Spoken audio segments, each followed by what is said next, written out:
అయినా సరే గృహోద్యమంగా రావాలని, ఆ గృహంలో నుంచే రావాలి. ఆ గృహోద్యమానికి, ఆ గృహానికి అధిపతి ఎవరంటే ఒక స్త్రీమూర్తి.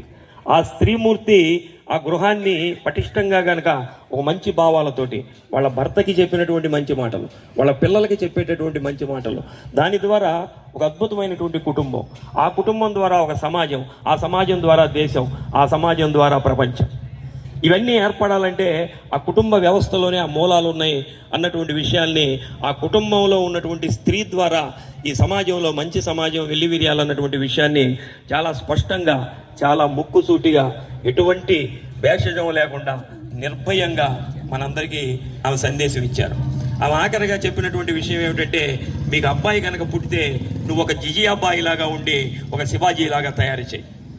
అదే కనుక నువ్వు ఒక స్త్రీమూర్తిని కనుక, ఒక ఆడపిల్లని కనుక కంటే ఒక ఝాన్సీ లక్ష్మీబాయిని కన్నటువంటి తల్లి భాగీరథి బాయిలాగా నువ్వు రూపాంతరం చెందు అని తల్లులకి ముఖ్యంగా ఆమె హితోపదేశం చేయటం జరిగింది.